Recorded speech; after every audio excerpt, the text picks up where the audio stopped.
दोस्तों आज हम देखने वाले हैं एक और हाई स्कूल एक्शन से भरे हुए के ड्रामा को। ये के ड्रामा काफी अच्छा है और ये आपको वीक हीरो जितना मजा देगा।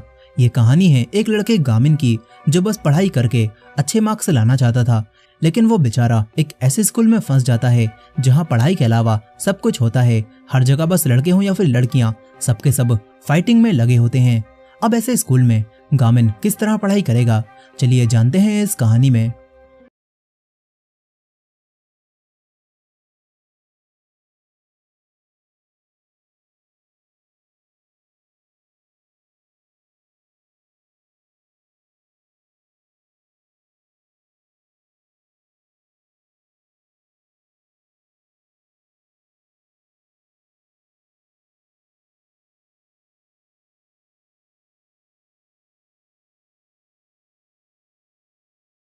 तो कहानी की शुरुआत क्लासरूम से होती है जहाँ पर टीचर बच्चों को पढ़ाने में लगे थे, लेकिन किसी को भी पढ़ाई से कोई लेना देना ही नहीं था। सब आराम से सो रहे थे, मगर एक लड़का गामिन काफी मेहनत से पढ़ रहा था। ऐसा लग रहा था कि यही इस क्लास का टॉपर है, लेकिन असल में ये पूरे स्कूल में सेकंड प्लेस पर होता है, वो भी पीछे से। गामिन बताता है कि बचपन से ही उसे पढ़ाई करके अच्छे नंबर लाने थे और उसने हर एक फेमस एकेडमी को ज्वाइन भी कर लिया था, लेकिन तब भी कुछ भी नहीं बदला। गामिन ने अपनी माँ से बोलकर प्राइवेट ट्यूटर भी लगवा ली थी, लेकिन उसके आने के बाद भी गामिन अच्छे नंबर नहीं ला पाया। तभी एक दिन स्कूल में उसने एक लड़के को कहते हुए सुना कि अगर तुझे अच्छे ग्रेड से कॉलेज जाना है ना, तो यूसुंग टेक्निकल हाई स्कूल में चले जा। गामिन इसी आधी बात को सुनकर उस स्कूल में जाने का फैसला कर लेता है। वहीं पर उस लड़के का दूसरा दोस्त कहता है कि उस स्कूल में जाने से अच्छा है मैं मर जाऊं, लेकिन गामिन को ये बात नहीं पता थी। वो यूसुंग हाई स्कूल में एडमिशन ले लेता है, लेकिन जैसे ही पहले दिन वो क्लासरूम का दरवाजा खोलता है तो देखता है कि अंदर तो जंग छिड़ी हुई है। पढ़ाई का दूर दूर तक नामो निशान भी नहीं था। ये देखकर गामिन परेशान हो जाता है, लेकिन उसे ऐसा लग रहा था कि यहाँ तो सभी लोग मारपीट ही करते रहते हैं, तो थोड़ी ही पढ़ाई करके गामिन उन सभी लोगों से आगे निकल जाएगा। मगर फिर पूरे 10th ग्रेड में 220 बच्चों में से गामिन की रैंक 219 आती है। लेकिन वो अब भी हार नहीं मानता। वो सोचता है कि इन गुंडों में कोई ना कोई तो ऐसा होगा जो कि पढ़ना चाहता होगा। इसीलिए अगले ही दिन गामिन हर एक के चेहरे को देखने लगता है, मगर उन लड़कों की शक्ल देखकर ही गामिन समझ जाता है कि इन्हें पढ़ने में कोई इंटरेस्ट नहीं है। तभी गामिन को एक लड़का सेह्योन दिखता है जो कि शांत बैठा हुआ था। गामिन उसके पास जाकर कहता है कि मेरे साथ स्टडी करोगे, लेकिन वो लड़का कुछ कह पाता इससे पहले ही एक दूसरा लड़का उसे धक्का देता है और कहता है कि चल आजा फाइट करते हैं, मुझे अपनी रैंकिंग बढ़ानी है। दरअसल इस स्कूल में एक ऐप चलता है जिसमें सभी बच्चे दूसरे बच्चों से फाइट करके अपनी रैंकिंग बढ़ाते हैं। और अब ये लड़का जो कि 173वें नंबर पर था, वो सेह्योन से जिसका नंबर 170 था उससे फाइट करता है और उसे बहुत बुरा मारता है। वो लड़का सेह्योन कुछ भी नहीं कर पाता और हार जाता है। इस तरह उस दूसरे लड़के की रैंक ऐप में 170 हो जाती है। गामिन को ये सब बिल्कुल भी समझ नहीं आ रहा था। वो सेह्योन की मदद करता है। तभी एक टीचर डंडा लेकर आते हैं और उनसे कहते हैं कि तुम्हारे पुराने टीचर की जगह अब तुम्हें एक नई टीचर मिस ली पढ़ाएंगी। गामिन देखता है कि ये तो वही मिस ली हैं जो कि उसकी प्राइवेट ट्यूटर थी। यहाँ पर मिस ली अब सभी स्टूडेंट्स की अटेंडेंस लेना शुरू करती हैं और एक लड़का फाइटिंग करके प्रेजेंट होने के बारे में बताता है। तभी एक चीज मिस ली की तरफ तेजी से आती है और ये चीज क्लास के सबसे ताकतवर लड़के योनवू ने फेंकी थी। वो कहता है कि अभी किसने फाट करके मेरी नींद खराब की। एक लड़का डरते हुए अपना हाथ उठाता है और योनवू उस लड़के के 2 थप्पड़ मारकर वापस जाने लगता है। तभी दूसरा लड़का कहता है कि ओ योनवू, तूने अभी भी मेरी कॉफी वहां फेंक कर बर्बाद कर दी। वो योनवू को गाली बकता है, जिसके बाद क्लास में एक बार फिर से जंग छिड़ जाती है। योनवू उस लड़के को काफी बुरा मारने लगता है और सारे बच्चे उन दोनों की फाइटिंग में शर्त लगाने लगते हैं कि कौन जीतेगा। मिस ली ये देखकर काफी हैरान थी। उनका आज पहला दिन था। वो सभी बच्चों को चीख कर वापस बैठने के लिए कहती हैं। योनवू वापस क्लास में आकर बाकी सभी को भी बैठने के लिए कहता है और सभी चुपचाप बैठ जाते हैं। इसके बाद डस्टबिन में कूड़ा फेंकते समय मिस ली हैरान रह जाती हैं, क्योंकि वो तो सिगरेट से भरा पड़ा था। साथ ही वो देखती हैं कि स्कूल में हर जगह ऐसे ड्रम रखे हुए हैं जहाँ पर बच्चे खड़े होकर स्मोकिंग कर रहे हैं। उन्हें स्कूल में किसी का भी डर नहीं होता। अब तभी गामिन मिस ली के पास आकर उनसे बात करता है। मिस ली उसे पहचान जाती हैं और कहती हैं कि तुम तो काफी बड़े हो गए हो। गामिन उनसे कहता है कि आप इसी स्कूल में पढ़ाने वाली हो क्या? अगर ऐसा है तो यहाँ मत पढ़ाओ। पिछली टीचर भी 1 महीने में ही ये स्कूल छोड़कर चली गई थी। मिस ली कहती हैं कि तुम तो काफी बड़े हो गए हो, जो मेरी चिंता कर रहे हो ये सब मुझ पर छोड़ दो।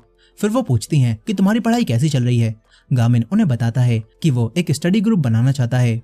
इसके बाद गामिन फिर से उसी लड़के सेहयोन का पीछा करने लगता है और देखता है कि स्कूल में एक लाइब्रेरी भी है, लेकिन सेहयोन यहाँ पर आकर आराम से सो जाता है। गामिन हर जगह सेहयोन का पीछा करने लगता है। वो अक्सर लाइब्रेरी में आ जाता है और उसके साथ पढ़ने की बातें करने लगता है। ये सब देखकर सेहयोन भी परेशान हो जाता है और कहता है कि ठीक है, लेकिन मैं बस तुम्हारी पढ़ाई में एक बार ही मदद करूंगा। सेहयोन अब उसे एक मैथ का क्वेश्चन समझाने लगता है, लेकिन उसे पता चलता है कि गामिन तो पढ़ाई में बिल्कुल जीरो है। वहीं पर मिस ली वाइस प्रिंसिपल के पास जाकर उनसे कहती हैं कि हमें स्कूल में इन ड्रम्स को हटा देना चाहिए, शायद इस तरह बच्चे स्मोकिंग ना करें। लेकिन वाइस प्रिंसिपल भी बिल्कुल इस स्कूल के बच्चों की तरह ही था। वो कहता है कि ड्रम हटाने से बच्चे स्मोकिंग नहीं छोड़ेंगे। मैं भी 40 सालों में आज तक स्मोकिंग नहीं छोड़ पाया। मिस ली डिसअपॉइंट होकर यहाँ से चली जाती हैं। वहीं दूसरी तरफ सेहयोन देखता है कि गामिन ने टीचर की हर एक बात को नोट कर रखा है, लेकिन वो बातें मैथ के टीचर ने कही थी जिनका क्वेश्चन से दूर दूर तक कुछ भी लेना देना नहीं था। सेहयोन ये देखकर कहता है कि तुम तो बिल्कुल स्टूपिड हो। वो पूछता है कि तुम इतनी मेहनत से पढ़ाई क्यों करना चाहते हो। गामिन बताता है कि मुझे अच्छे ग्रेड्स लाने हैं। गामिन कहता है कि मुझे पता है तुम भी पढ़ने लिखने वाले स्टूडेंट हो, तुम्हें नेक सिंड्रोम है जो कि ज्यादातर बुक पढ़ते समय झुके रहने से होता है, और तुम्हारी फिंगर्स पर वो निशान भी हैं जो कि अक्सर ज्यादा लिखने से आते हैं, और सबसे बढ़कर तुम्हारी आंखें साफ बताती हैं कि तुम पढ़ना चाहते हो। गामिन कहता है कि चलो हम साथ में एक स्टडी ग्रुप बनाते हैं, मगर सेहयोन कहता है कि तू थोड़ा पागल वागल है क्या, स्टडी ग्रुप वो भी इस स्कूल में, वो लड़का हान ऐसा कभी भी नहीं होने देगा। गामिन कहता है कि ये हान कौन है। इस पर सेहयोन गामिन को बताता है कि हान उस फेमस गैंग योनबेक गैंग के चेयरमैन का बेटा है और उसी ने ये रैंकिंग ऐप बनाया है। वो इस पूरे स्कूल में नंबर 1 फाइटर है। उसने सभी बच्चों को किसी तरह से एक दूसरे से लड़ने और ऐप में अपनी रैंकिंग बढ़ाने के पीछे पागल कर दिया है। गामिन कहता है कि इससे हमारी पढ़ाई का क्या लेना देना। गामिन सेहयोन को उसकी मार्कशीट दिखाता है जो कि उसे उस दिन उसका सामान उठाते समय मिली थी, और सेहयोन की रैंक इसमें पढ़ाई में सेकंड होती है। सेहयोन ये देखकर थोड़ा इमोशनल हो जाता है। गामिन कहता है कि चलो स्टडी ग्रुप बनाते हैं और पढ़कर साथ में कॉलेज जाएंगे, लेकिन सेहयोन उस रिजल्ट को लेता है और अपने दिल पर पत्थर रखकर उसे फाड़कर फेंक देता है और कहता है कि मुझे पढ़ाई नहीं करनी। ये बोलकर वो चला जाता है।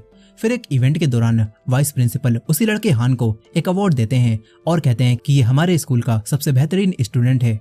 सेहयोन भी ये सब देखकर उदास था। इसके बाद बाथरूम में उससे कोई टकराता है। सेहयोन गुस्से में था। वो कहता है कि ये कौन है, लेकिन ये लड़का वही योनवू होता है। वो अब सेहयोन को पीटने लगता है। सेहयोन उससे फाइट बैक नहीं करता। योनवू कहता है कि अब तो कल मुझे 2 लाख वॉन ला कर देगा। सेहयोन कहता है कि मेरे पास तो इतने पैसे हैं ही नहीं। इधर मिस ली अब खुद ही सारे ड्रम्स को उठाकर एक जगह रखने लगती हैं। तभी उन्हें एक आवाज आती है। वो देखती हैं कि यहाँ पर योनवू सेहयोन को पैसे ना देने की वजह से बहुत बुरा मार रहा है।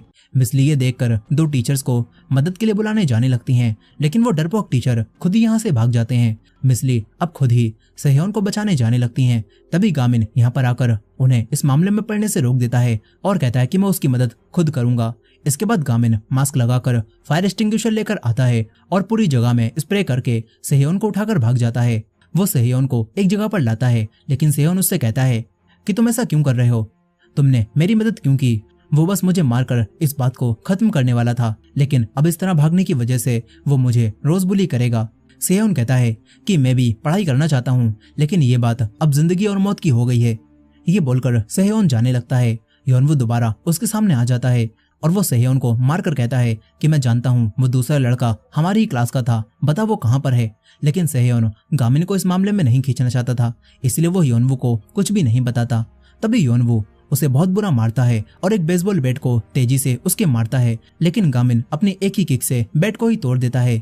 दरअसल गामिन बचपन से ही रोज सुबह कड़ी ट्रेनिंग करता था। उसने कहीं पर सुना था स्ट्रॉन्ग बॉडी स्ट्रॉन्ग माइंड, इसीलिए उसने रोज सुबह कड़ी ट्रेनिंग करके अपने आप को बहुत ताकतवर बना लिया था। लेकिन इस सबसे भी उसकी ग्रेड्स पर कोई असर नहीं पड़ा। खैर यहाँ पर एक ही पंच में गामिन योनवू को बेहोश कर देता है और सेहयोन ये देखकर हैरान था। गामिन कहता है कि बुली होने की चिंता मत करो और मेरे स्टडी ग्रुप को ज्वाइन कर लो।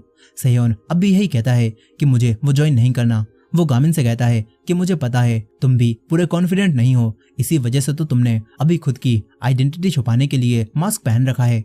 ये बोलकर सेहयोन चला जाता है। इसके बाद वो अपने घर आता है। सेहयोन काफी गरीब था और वो अपने डैड के साथ रहता था। उसके डैड को सेहयोन को पढ़ाने में बिल्कुल भी इंटरेस्ट नहीं था। वो कहते हैं कि पढ़ाई करके कॉलेज जाना ये सब बेकार होता है, इसीलिए तुम भी पढ़ाई छोड़कर कोई काम सीख लो। सेहयोन कहता है कि प्लीज डैड अब बस करो, मुझे रोज रोज ये नहीं सुनना। ठीक है, मैं कॉलेज नहीं जाऊंगा और मैं पढ़ाई छोड़कर कोई काम सीख लूंगा। उसके डैड सेहोन पर गुस्सा होते हैं और कहते हैं कि तुम मुझसे ऐसे बात नहीं कर सकते। सेहोन भी गुस्से में बिना खाना खाए यहाँ से उठकर बाहर आकर बैठ जाता है। उसे अपनी मैथ की नोटबुक दिखाई देती है जो कि कूड़े में फेंक चुकी थी। सेहोन पढ़ना चाहता था लेकिन उसके हालात ऐसे नहीं थे कि वो पढ़ सके। और वहीं दूसरी तरफ गामिन भी पढ़ना चाहता था लेकिन उसके साथ पढ़ने के लिए कोई तैयार ही नहीं था। बचपन से ही दूसरे बच्चों की माँ गामिन की माँ से कहती थी कि हमारे बेटे ने एक स्टडी ग्रुप ज्वाइन कर लिया है, गामिन को भी स्टडी ग्रुप ज्वाइन कर लेना चाहिए ताकि वो भी अच्छे नंबर ला पाए। गामिन भी दूसरे बच्चों के पास जाता था लेकिन कोई भी उसे अपने स्टडी ग्रुप में ज्वाइन नहीं करता था। इससे गामिन को काफी बुरा लगता था। उसकी माँ भी उसे रोते हुए देखती हैं और कहती हैं कि अगर तुम पढ़ाई में अच्छे नहीं हो तो चिंता की कोई भी बात नहीं है, इससे कोई फर्क नहीं पड़ता। लेकिन गामिन को किसी भी तरह खुद को पढ़ाई में अच्छा बनाना था। वो आज भी इसी बारे में सोचता है। अब अगले दिन मिस ली उठती हैं। वो उस बेकार से स्कूल में बिल्कुल भी नहीं जाना चाहती थी लेकिन वो एक टीचर थी, उन्हें ये करना ही होगा। वो खुद से ये बोलकर स्कूल आ जाती हैं जहाँ पर वो देखती हैं कि स्कूल में वो ड्रम फिर से बाहर आ चुके हैं जिन्हें कल उन्होंने हटाया था और बच्चे मजे से खड़े होकर सिगरेट्स पी रहे हैं। अब तभी डिसिप्लिन चीफ डंडा लेकर यहाँ पर आते हैं और इन सभी को तुरंत भगा देते हैं। फिर वो मिस ली से कहते हैं कि प्लीज आप इन सभी ड्रम्स को यहाँ से हटा दीजिए। एक स्कूल इंस्पेक्टर हमारे स्कूल को देखने आए हुए हैं, वो वाइस प्रिंसिपल के साथ हैं। ये बोलकर वो तुरंत भाग जाते हैं। मिस ली अब फिर से अकेले ही इन ड्रम्स को हटाने लगती हैं। तभी एक दूसरा लड़का उनकी मदद करता है। इस लड़के का नाम पार्क ग्योन होता है। वो मिस ली से कहता है कि अच्छा तो यही होगा कि हम लोग स्कूल इंस्पेक्टर को ये ड्रम देख लेने दें। मिस ली कहती हैं कि मैं भी यही चाहती हूँ लेकिन क्या करें, आखिरकार ये हमारा स्कूल है, हमें इसे खुद ही बदलना होगा। पार्क कहता है कि आप अकेले इस स्कूल को नहीं बदल पाओगी, मगर मिस ली कहती हैं कि मैं हार नहीं मानूंगी। वो पार्क को वापस क्लास में जाने के लिए कहती हैं। वहीं पर दूसरी तरफ गामिन जब आज क्लास में आता है तो उसे अपनी डेस्क पर एक नोटबुक मिलती है जिस पर सेहयोन का नाम लिखा हुआ था। ये सेहयोन की वही मैथ की नोटबुक थी जो उसने गामिन को देने के लिए उस रात कूड़े में से उठा ली थी। गामिन उसे ये देने के लिए थैंक्स कहने लगता है। तभी उसके एक डेस्क आकर लगती है और ये डेस्क योनवू ने ही मारी थी। वो कहता है कि मुझे पता है तू ही कल वो मास्क वाला बंदा था ना। वो नोटबुक को ले लेता है। गामिन कहता है कि मुझे ये वापस करो। वहीं पर वो स्कूल इंस्पेक्टर वाइस प्रिंसिपल के साथ पूरे स्कूल में घूमकर ये देख रहे थे कि ये स्कूल कैसा है और तभी उन्हें मिस ली दिखती हैं जो कि अकेले ड्रम्स को हटा रही थी। स्कूल इंस्पेक्टर तुरंत उनके पास आने लगते हैं। डिसिप्लिन चीफ तुरंत ही ड्रम को लेकर निकल लेते हैं। यहीं पर स्कूल इंस्पेक्टर मिस ली को देखकर कहते हैं कि हम पहले कभी मिल चुके हैं क्या? लेकिन वाइस प्रिंसिपल कहता है कि ऐसा नहीं हो सकता, इन्होंने कल ही स्कूल ज्वाइन किया है। ये लोग बात कर ही रहे थे कि तभी विंडो को तोड़ते हुए एक एक्स बाहर आकर गिरती है। मिस ली तुरंत ही अपनी क्लास की तरफ भागती हैं।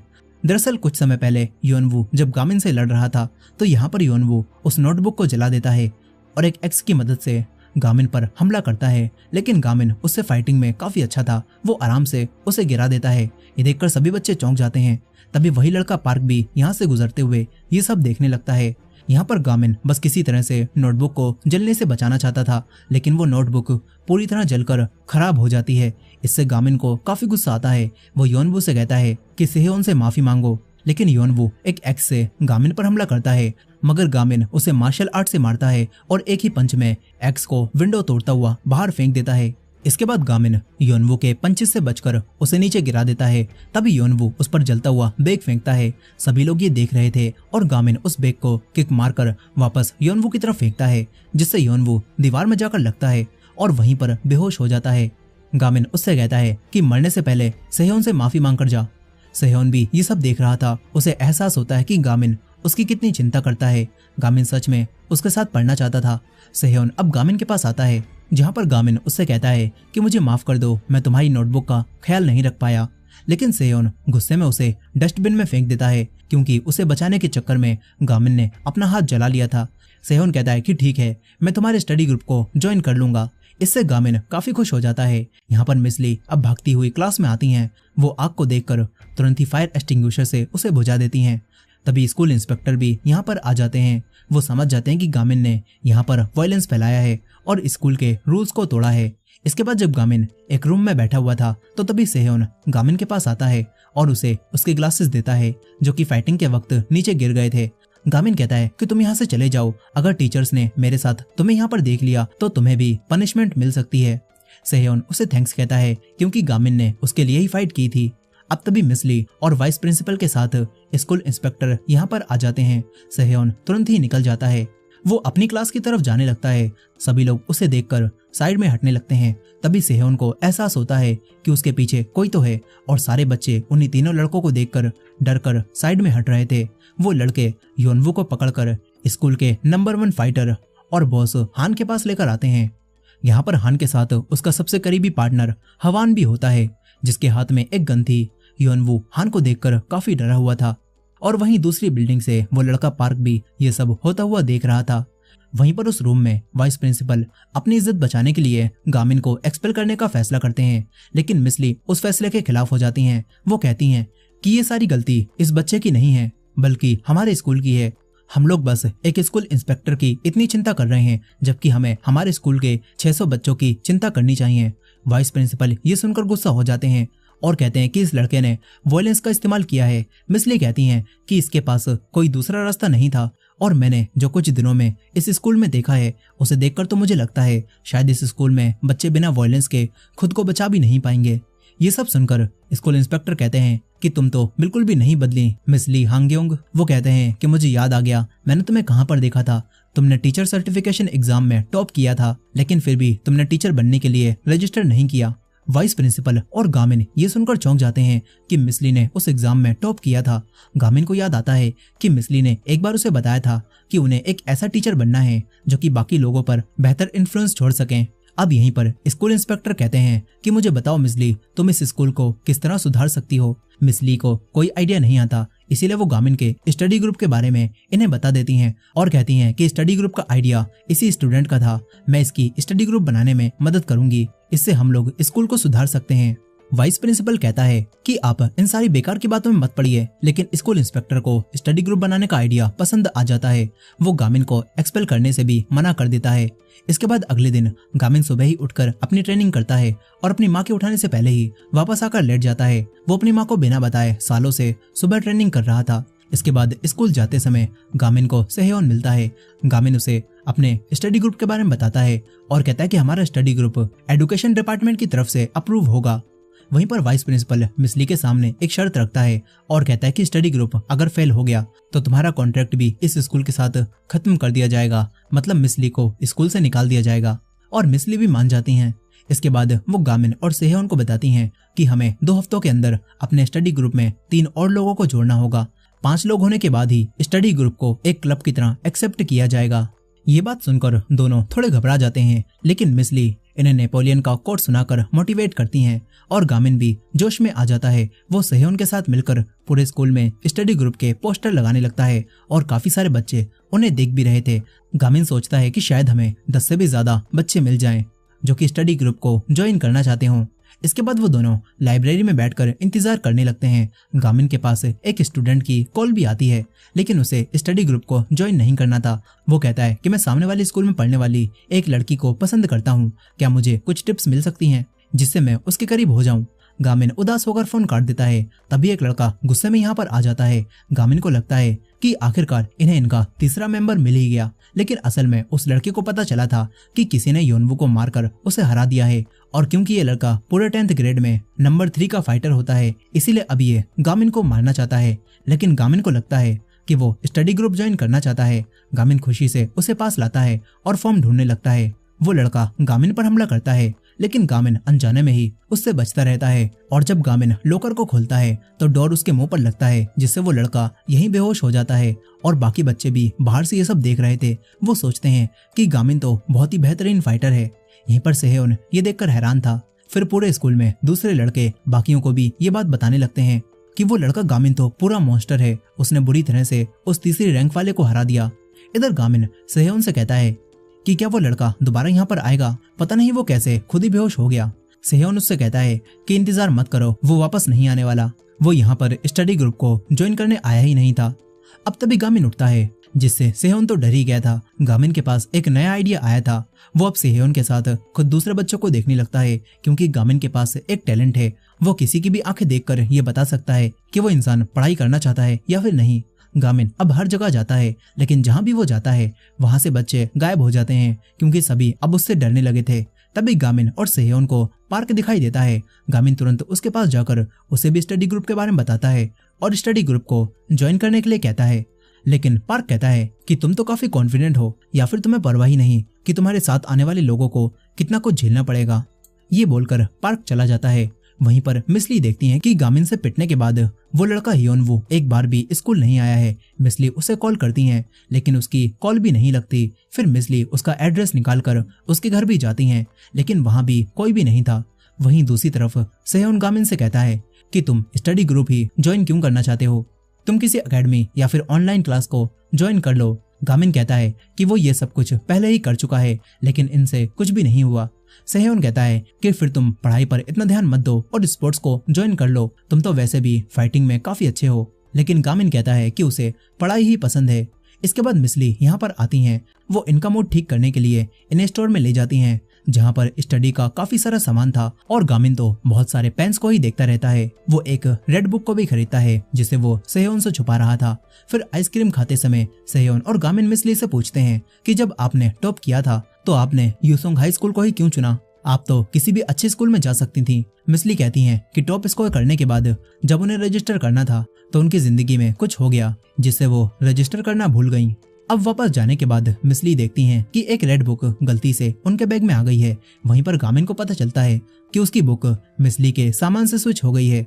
वहीं पर मिसली अब गामिन को कॉल करने लगती हैं ताकि बता सकें कि उसकी बुक उनके पास है, लेकिन तभी वो देखती हैं कि उनके घर का डोर लॉक टूटा हुआ है। मिसली अंदर देखती हैं तो यहाँ पर हियोनवू था जो उनके घर में घुस आया था। उसके साथ कई और लड़के भी थे और ये सभी लोग उसी लड़के हान के कहने पर मिसली को मारने आए हुए थे। मिसली हियोनवू से कहती हैं कि मेरे घर से निकल जाओ, नहीं तो मैं पुलिस को बुला लूंगी। इस पर हियोनवू कहता है कि अगर मैं काम पूरा करे बिना निकल गया तो वो लड़का हान उल्टा मुझे ही मरवा देगा। इधर गामिन देखता है कि मिसली ने उसे कॉल की थी। वो कॉल बैक करता है, लेकिन हियोनवू मिसली को कॉल नहीं उठाने देता और एक रोड से उन्हें मारने जाने लगता है। मगर तभी लाइट्स ऑफ होती हैं और एक लड़का यहाँ पर आकर इन्हें मारता है और मिसली को बचाकर लिफ्ट से ले जाने लगता है। यहाँ पर बाकी सभी लोग भी सीढ़ियों से इनके पास ही आने लगते हैं। वहीं मिसली देखती हैं कि उन्हें बचाने वाला वो लड़का पार्क है जिसने उनकी पहले भी मदद की थी। यहाँ पर पार्क अब दोबारा नीचे पहुंचकर उन लड़कों से फाइट करता है। वो मिसली को पार्किंग में ले आता है, लेकिन फिर यहाँ पर काफी सारे और लड़के आ जाते हैं। ये सभी लोग काफी ज्यादा थे। मिसली इन लोगों से फाइट करने से मना करती हैं, लेकिन कोई उन्हें ही पंच मारकर बेहोश कर देता है। यहाँ पर पार्क मिसली को बचाने के लिए फाइटिंग मोड में आ जाता है। इधर गामिन भी अपने घर से निकल चुका था। वो मिसली को कॉल कर रहा होता है, लेकिन उसकी कॉल कोई भी नहीं उठाता। तभी उसे कुछ लड़के तेजी से कहीं पर जाते हुए दिखते हैं। वो लोग कह रहे थे कि उन्होंने उसे ढूंढ लिया। गामिन को शक हो जाता है। वहीं पर पार्क अब अकेले ही उन लोगों पर भारी पड़ रहा था। पार्क इन लोगों से फाइटिंग में काफी अच्छा था। वो इन्हें बहुत बुरा मारता है। तभी हियोनवू को याद आता है कि उसने पार्क को कहीं पर देखा हुआ है।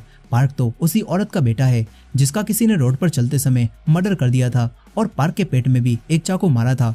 हियोनवू उसी जगह पर पार्क के पंच मारता है, जिससे पार्क अब कुछ भी नहीं कर पाता और बाकी सभी भी उसे पीटने लगते हैं। तभी मिसली को होश आ जाता है। वो ये सब देखकर उन्हें रोकने के लिए कहती हैं। हियोनवू उन्हें मारने आने लगता है, मगर तभी गामिन यहाँ पर आ जाता है। वो हियोनवू को पकड़कर दूर फेंक देता है, लेकिन अब कई सारे और भी लड़के यहाँ पर आ चुके थे। मगर गामिन भी फाइटिंग मोड में आकर अकेले ही इन्हें बचाने लगता है। वो एक लड़के से चैन भी छीन लेता है और उसे ही मारता है। वहीं पर दूसरी तरफ गामिन की माँ देखती हैं कि आज गामिन अपने रूम में नहीं है। उसके ऊपर कर्फ्यू लगा हुआ था जो कि आज उसने तोड़ दिया। यहीं पर उन्हें गामिन का शेड्यूल भी मिलता है जिसमें गामिन ने नुनचाकू ट्रेनिंग भी शामिल कर रखी थी। वहीं पर गामिन उस चैन से अब नुनचाकू बनाकर उन लड़कों से फाइट करने लगता है। वो नुनचाकू मार्शल आर्ट में भी काफी माहिर था और गामिन अकेले ही इन लोगों को निपटा देता है।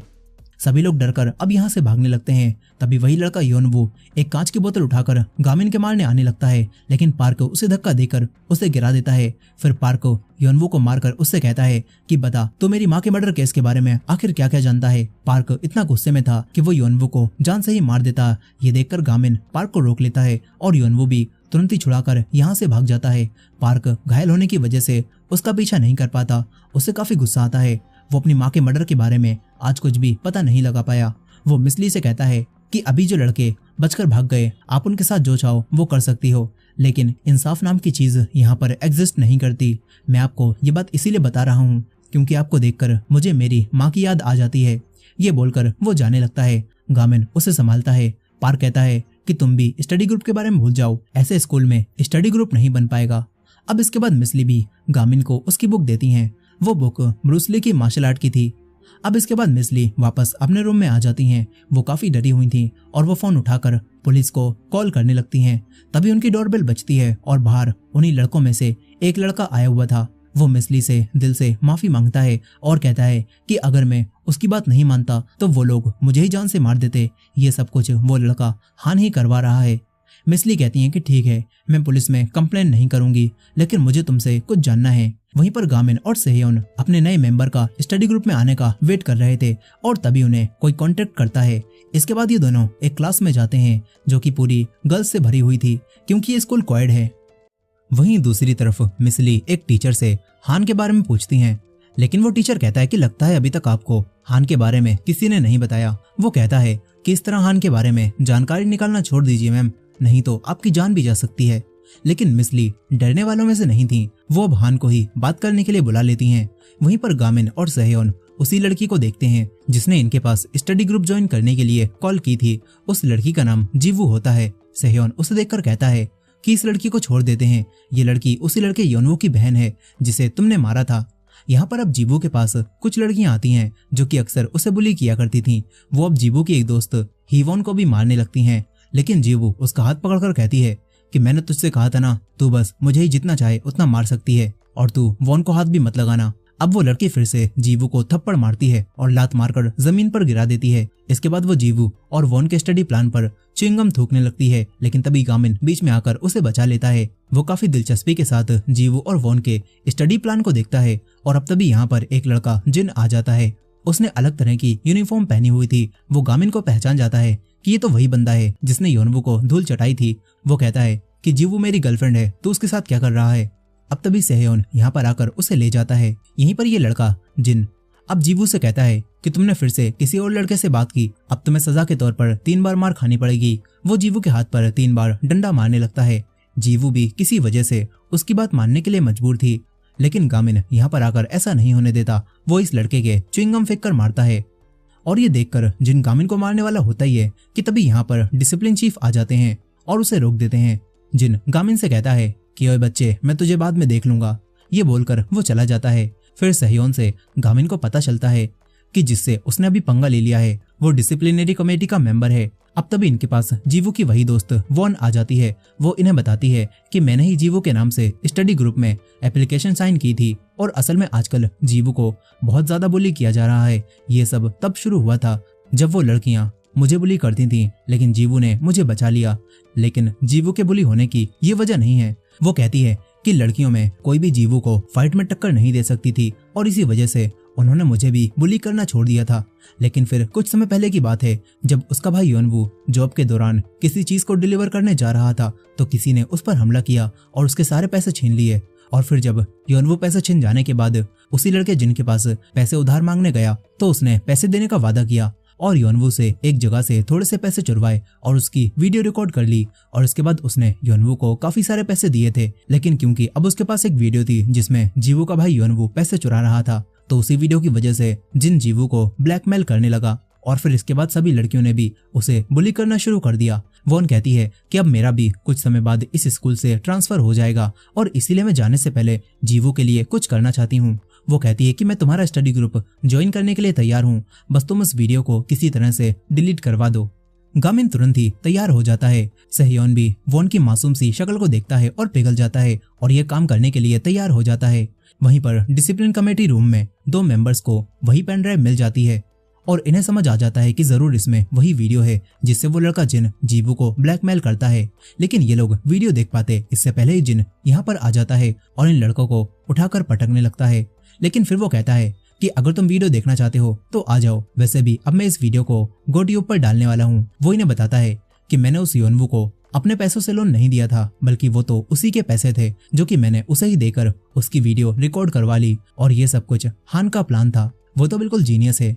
यहाँ गामिन पहले से ही अलमारी में आकर छुप गया था और वो ये सब सुन लेता है और फाइट करने के लिए तैयार हो जाता है। वहीं पर मिस ली हान से बात कर रही थी। वो कहती हैं कि मुझे सब पता चल चुका है, तुमने ही उस लड़के योनवू के साथ कुछ तो किया था जिस वजह से वो तुम्हारी हर बात मानता था और लोगों को जान से मारने के लिए भी तैयार हो जाता था। तुम उसे अब बहुत इस्तेमाल कर चुके हो, इसीलिए अब उसे आजाद कर दो। लेकिन हान कहता है कि बस इतना ही, आपने मुझसे ये बोलने के लिए मुझे यहाँ पर बुलाया था। मैंने सुना था कि आप कोई स्टडी ग्रुप बना रही हो, मुझे लगा आप दिलचस्प इंसान होगी, लेकिन आप तो बिल्कुल बाकी सबकी तरह हो। वो कहता है कि अगर योनवू स्कूल नहीं आ रहा तो उसे इग्नोर कर दीजिए, लेकिन मिस ली उसकी बातों में आने से मना कर देती हैं। वहीं पर गामिन अलमारी से बाहर निकलकर अब उन लड़कों को मारकर गिरा देता है। वो पेन ड्राइव को देखता है जो कि सीपीयू में लगी हुई थी। कुछ समय तक गामिन जिन से फाइट में पिटता रहता है और चालाकी से पेन ड्राइव निकालकर अपने पास रख लेता है। इसके बाद वो जिन को बजाना शुरू कर देता है। जिन उसके सामने फाइटिंग में कुछ भी नहीं था। गामिन उसे मारकर जाने लगता है, लेकिन तभी 2 और मेंबर्स यहाँ पर आ जाते हैं। गामिन उन्हें भी अंदर खींच लेता है। दूर से सेहयोन और वोन ये सब देख रहे थे। उन्हें लगता है कि गामिन खतरे में है। सेहयोन कहता है कि चलो तुम और मैं फाइट करते हैं, तुम मुझे तेज से चीख कर गाली बकना, जिसके बाद हम दोनों लड़ने लगेंगे और जब डिसिप्लिन कमेटी के मेंबर्स हमारी लड़ाई छुड़ाने आएंगे तो गामिन बचकर निकल जाएगा। लेकिन वोन कहती है कि मैंने आज तक किसी को भी चीख कर गाली नहीं बकी और मैं ये नहीं कर पाऊंगी। अब तभी जीवू भी यहाँ पर आ जाती है। वहीं पर रूम में गामिन अकेले ही उन सभी को बचा रहा था और तभी फाइट करते हुए पेन ड्राइव नीचे गिर जाती है। गामिन उसे पकड़ता है, लेकिन वो लड़के गामिन से वो छीनने की पूरी कोशिश करने लगते हैं। तभी जिन उठता है और कहता है कि मैंने वो वीडियो पहले ही कंप्यूटर में कॉपी कर ली थी और अब जिन उस वीडियो को इंटरनेट पर अपलोड करने लगता है। गामिन ये देखकर अपने आप को छुड़ाने की पूरी कोशिश करता है और वहीं पर जीवू को भी सारी बातें पता चल जाती हैं। वो अब जिन से लड़ने के लिए रूम की तरफ बढ़ने लगती है, मगर तभी गामिन पूरा का पूरा कंप्यूटर ही उठाकर भागता हुआ बाहर आ जाता है। वो भागता हुआ उसे लेकर जा रहा था, लेकिन गामिन का पैर फिसलता है और वो सीपीयू लुढ़कता हुआ सेहयोन के पास चला जाता है। गामिन डिसिप्लिन कमेटी के सभी मेंबर्स को रोकता है और सेहयोन से कहता है कि इसमें वही वीडियो है, इसे लेकर भागो।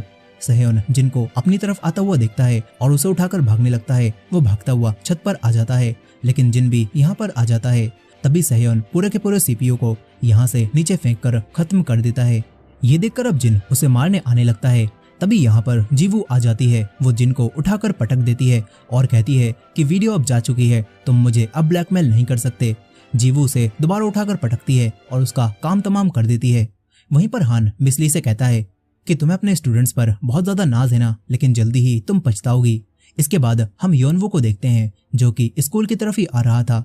यहीं पर डिसिप्लिन चीफ ने गामिन को पकड़ लिया था और तभी वो देखता है कि पेन ड्राइव नीचे गिर गई है। वो वॉन को ये बात बताता है, लेकिन वॉन के वो पेन ड्राइव उठाने से पहले ही वही गुंडी लड़की पेन ड्राइव उठा लेती है और समझ जाती है कि सही जिन जीवू को बुली किया करता था। वो पेन ड्राइव को लेकर जाने लगती है। तभी वॉन अपनी हिम्मत दिखाती है और चीख कर उस बुली को गाली देती है, जिससे उसे गुस्सा आता है और वो वॉन को मारने के लिए उसकी तरफ दौड़ने लगती है। लेकिन वॉन भी उसे धक्का देकर उससे पेन ड्राइव छीन लेती है। जीवू भी यहाँ कर ये देखती है और वो वॉन की इतनी बहादुरी देखकर उसकी तारीफ करती है। यहीं पर अब एक लड़का जिन को उठाकर वापस ले जा रहा था और तभी योनवू यहाँ पर आ जाता है। योनवू को हान ने सब सच बता दिया था कि उस रात तुम्हारे ऊपर जिन ने ही भेस बदलकर हमला किया था और तुम्हारे पैसे छीन लिए थे और फिर उसने तुम्हारे पैसे तुम्हें ही लोन पर दिए और तुम्हारी वीडियो की वजह से वो तुम्हारी बहन को भी ब्लैकमेल करता है। हान उसे एक चाकू देता है और अब ये सब जानने के बाद योनवू जिन के चाकू मार देता है, लेकिन मिस ली बीच में आ गई थी। वो जिन को बचा लेती हैं, लेकिन असल में उन्होंने ये काम जिन को बचाने के लिए नहीं बल्कि योनवू को बचाने के लिए किया था। उन्हें पता चल गया था कि जीवू और योनवू का इस दुनिया में अब कोई भी नहीं है और दोनों बहुत मेहनत करते हैं। जीवू योनवू से बड़ी है, लेकिन फिर भी योनवू उसका ख्याल रखता है। अगर योनवू जिनको चाकू मार देता है तो उसे हमेशा के लिए जेल में डाल दिया जाएगा, जो कि अब मिसली ने होने से रोक दिया। योनवू को भी मिसली को चाकू मारकर दुख हो रहा था। मिसली उससे कहती हैं कि योनवू हार मत मानना, मैं तुम्हारी मदद करूंगी, लेकिन घायल होने की वजह से वो बेहोश हो जाती हैं। तभी गामिन यहाँ पर आ जाता है और मिसली को तुरंत ही हॉस्पिटल ले जाया जाता है, जहाँ पर ऑपरेशन रूम में काफी देर तक उनका इलाज चलता है। और थोड़ी देर बाद जीवू भी मिसली को यहाँ पर देखने आती है। वो हिम्मत जुटाकर उनका सामना करती है, जहाँ मिसली की जान बच गई होती है। सेहयोन, गामिन और वॉन तीनों यहाँ पर होते हैं और जीवू भी इनसे मिलकर मिसली से योनवू की तरफ से माफी मांगती है और कहती है कि मैं खुद उसे पुलिस में पकड़वा कर आई हूँ, उसे सजा जरूर मिलेगी। लेकिन मिसली कहती हैं कि तुम भी हमारे स्टडी ग्रुप में ज्वाइन हो रही हो ना। वॉन कहती है कि मैं भी स्टडी ग्रुप को ज्वाइन कर रही हूँ और अब मैं इस स्कूल से भी ट्रांसफर नहीं लूंगी। जीवू भी अब स्टडी ग्रुप को ज्वाइन कर लेती है, जिससे सभी लोग काफी खुश होते हैं। अब इसके बाद ये चारों लाइब्रेरी में आते हैं। गामिन ने एक चार्ट बनाया था जिसमें अभी भी 5वें मेंबर की जगह खाली थी। यहीं पर सेहयोन बताता है कि हान को भी किसी वजह से डिटेक्टिव ने अरेस्ट कर लिया है। इन्हें लगता है कि अब शायद हान को भी उसके कामों के लिए किसी डिटेंशन फैसिलिटी में भेज दिया जाएगा। अब तभी कोई चीज खिड़की को तोड़ती हुई अंदर आ जाती है और कोई चीख कर गामिन को बाहर बुलाने लगता है। गामिन खिड़की से बाहर देखता है तो यहाँ पर 11th ग्रेड का नंबर 1 फाइटर आया हुआ था और जिन को पीटने के बाद गामिन के मॉन्स्टर होने की खबर पूरे स्कूल में और बढ़ गई थी। और क्योंकि जिन 11th ग्रेड में था इसीलिए अब 11th ग्रेड का नंबर 1 फाइटर गामिन से लड़ना चाहता है। वो गामिन को फाइट करने के लिए नीचे बुलाता है और उसके सामने एक लड़के जुन को लाता है जो कि स्टडी ग्रुप में ज्वाइन होना चाहता था, लेकिन ये लड़का उसे स्टडी ग्रुप में ज्वाइन नहीं होने देता और स्टडी ग्रुप का मजाक भी बनाता है। ये देखकर गामिन बिल्डिंग से नीचे कूदता हुआ आता है और उस लड़के के एक ही पंच मारकर उसे खत्म कर देता है। जुन काफी मजे में ये सब होते हुए देख रहा था। तभी जुन बताता है कि उसे बचपन से ही फाइटिंग में नंबर 1 बनना था, लेकिन वो फाइटिंग में शुरू से ही काफी बुरा और कमजोर था। जो भी आता था उसे बजाकर चला जाता था, लेकिन जुन ने हार नहीं मानी। वो कड़ी ट्रेनिंग करने लगा मगर उससे भी ज्यादा फर्क नहीं पड़ा।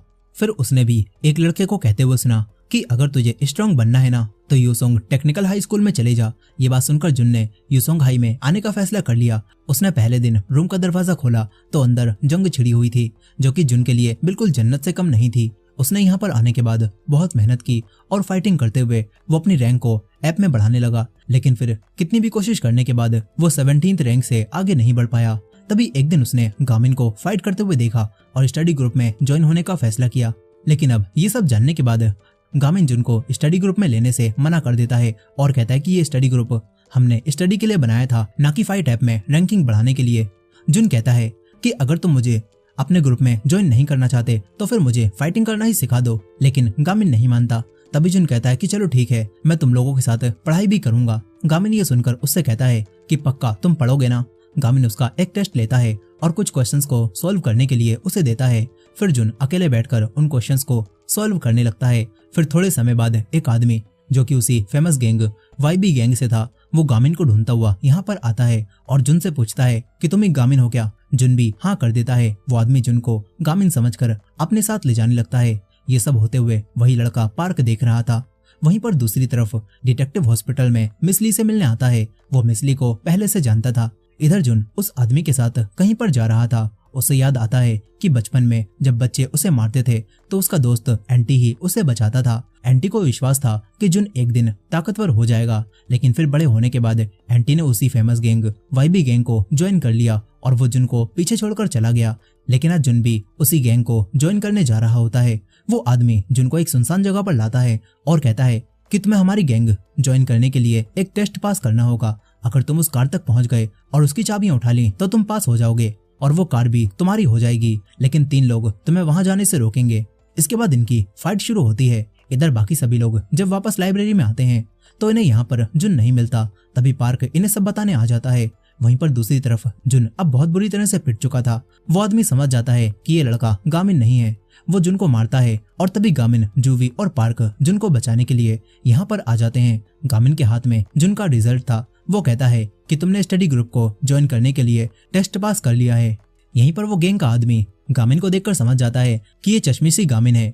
इसके बाद वो गामिन से कहता है कि चलो अब तुम्हारा टेस्ट शुरू करते हैं। अगर तुमने अपने दोस्त को मुझसे छुड़ा लिया तो तुम पास हो जाओगे। वहीं पर दूसरी तरफ वही डिटेक्टिव अपने कलीग से बात कर रहा था। वो कहता है कि आखिर वो लड़का हान कौन था। वो उस दिन स्टेशन में आते ही आराम से चला गया और वो मेरे बारे में भी जानता था, जबकि मैं तो यहाँ पर नया ट्रांसफर हुआ हूँ। इस पर उसका सीनियर कहता है कि तुम इस पर ध्यान मत दो और जो हो रहा है उसे होने दो।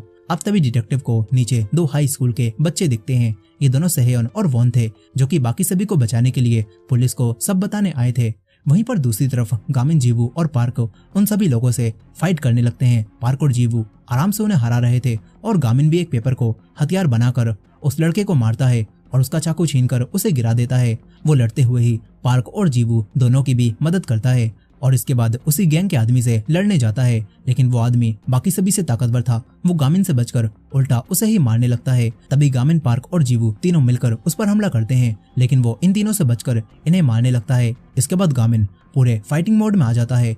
वो अपने मास्टर की सिखाई हुई एक स्पेशल टेक्निक का यूज करता है जो कि उसके मास्टर ने उसे बहुत जरूरी समय पर ही इस्तेमाल करने के लिए कहा था। गामिन अब उसी टेक्निक से इस आदमी को बहुत बुरा मारता है और दीवार में फिट करके उसके पंचेस ही पंचेस मारता है और उसका काम तमाम कर देता है। पार्क और जीवू ये देखकर हैरान थे।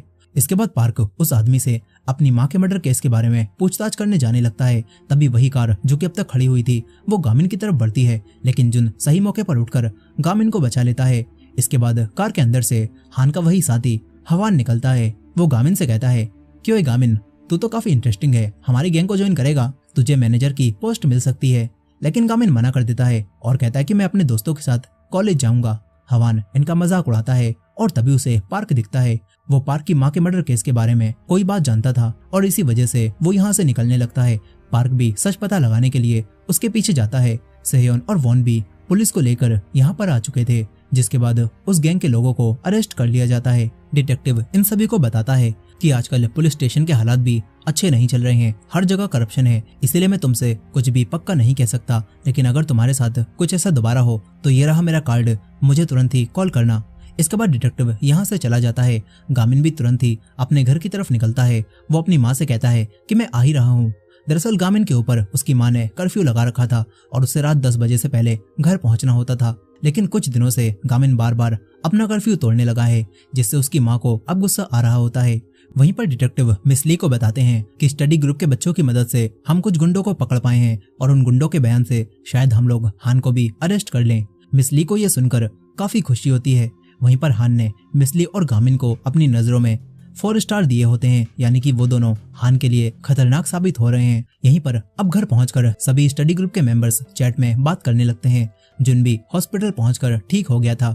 फिर अगले दिन गामिन सुबह ही अपनी ट्रेनिंग करता है और इसके बाद ये लोग अपने स्टडी ग्रुप की एक्टिविटीज पर फोकस करना शुरू कर देते हैं। ये सभी लोग मिलकर पढ़ाई भी करते हैं और डिसिप्लिन कमेटी के मेंबर्स बिना बात के जब इन्हें सजा देने की कोशिश करते हैं तो तभी मिस ली जो कि ठीक होकर वापस स्कूल आना शुरू कर देती हैं, वो इन्हें बचा लेती हैं और सभी लोग उन्हें देखकर काफी खुश होते हैं। इसके बाद वो वाइस प्रिंसिपल के पास जाती हैं और उन्हें कुछ पेपर्स दिखाती हैं जिसमें स्टडी ग्रुप के 5 मेंबर्स के नाम थे। वाइस प्रिंसिपल ये देखकर चौंकता है। मिस ली ये भी बताती हैं कि उन्होंने उस लड़के योनवू के ऊपर कोई भी केस नहीं किया है क्योंकि वो नहीं चाहती थी कि योनवू जेल जाए और योनवू को बस कुछ समय के लिए डिटेंशन सेंटर भेजा गया है। अब इसके बाद वो प्रिंसिपल को बताती हैं कि वो उस लड़के हान के ऊपर एक डिसिप्लिनरी कमेटी की मीटिंग बुलाना चाहती हैं। प्रिंसिपल ये सुनकर गुस्सा हो जाता है। मिस ली यहाँ से चली जाती हैं। तभी हमें दिखाया जाता है कि पिछले साल भी एक टीचर ने हान के ऊपर डिसिप्लिनरी कमेटी की मीटिंग बुलानी चाहिए थी। प्रिंसिपल को वही समय याद आ जाता है। वहीं पर दूसरी तरफ मिस ली गामिन और बाकी सभी को बताती हैं कि अब हमारा ग्रुप ऑफिशियली क्लब बन चुका है, इसलिए हमें अपना पर्सनल रूम भी दिया जाएगा और हमारी पहली एक्टिविटी होगी स्टडी ग्रुप एक्सचेंज मीटिंग, जिसमें तुम लोग दूसरे स्कूल के स्टडी ग्रुप से मिलोगे और उनसे सीखोगे। इसके बाद ये लोग सोल जाने के लिए बहुत ही अजीब तरह से रेडी होकर आते हैं। सभी लोग इन्हें ही देख रहे थे। तभी 2 लड़के इनसे लड़ने की कोशिश भी करते हैं और जीवू और जुन उन दोनों को सबक सिखाकर माफी मंगवाते हैं। इसके बाद मिस ली भी यहाँ पर आ जाती हैं, लेकिन गामिन अब तक नहीं आया था। वो अब भी बस में ही होता है। ये लोग उसके बिना ही यूनिवर्सिटी में पहुंच जाते हैं जहाँ पर इन्हें दूसरे स्टडी ग्रुप से मिलना था। मिसली यहाँ पर एक टीचर को जानती थी जो कि सारी अरेंजमेंट करवा देता है। मिसली इनसे कहती हैं कि तुम लोग गामिन को भी डायरेक्ट यहीं पर आने के लिए मैसेज कर दो। इसके बाद ये लोग इस स्कूल के स्टडी ग्रुप के रूम में जाते हैं जहाँ पर उनका रूम काफी बेहतरीन था, लेकिन वो लोग इन लोगों को देखकर भी अनदेखा कर देते हैं। जीवू कहती है कि ओए लाल वाल वाले, तूने भी सुना ना, ये लोग मन ही मन हमें गवार बोल रहे हैं। यहीं पर इन्हें भी पता चलता है कि इस स्टडी ग्रुप का भी एक मेंबर अभी तक नहीं आया है। मिसली कहती हैं कि कोई बात नहीं, हमारा भी एक मेंबर अभी तक नहीं पहुंचा है, इसलिए हम मीटिंग को कुछ समय बाद शुरू कर सकते हैं। इसके बाद ये लोग एक दूसरे के सामने बैठ जाते हैं। सेहयोन और वोन काफी ज्यादा नर्वस थे, लेकिन जीवू और जुन को साफ दिख रहा था कि ये लोग मन ही मन हमें गवार कह रहे हैं। जुन कहता है कि आखिरी गामिन कहाँ पर रह गया, तुमने उसे मैसेज किया था ना। जीवू हाँ करती है। तभी जुन देखता है कि जीवू ने स्कूल का नाम लिखते समय स्पेलिंग मिस्टेक कर दी थी और मानिल हाई की जगह मानिक हाई स्कूल लिख दिया होता है। जीवू कहती है कि शायद ही इस जगह पर कोई इस नाम का स्कूल होगा, लेकिन गामिन ने इसी नाम का स्कूल ढूंढ निकाला था और गामिन वहां पर जाने लगता है।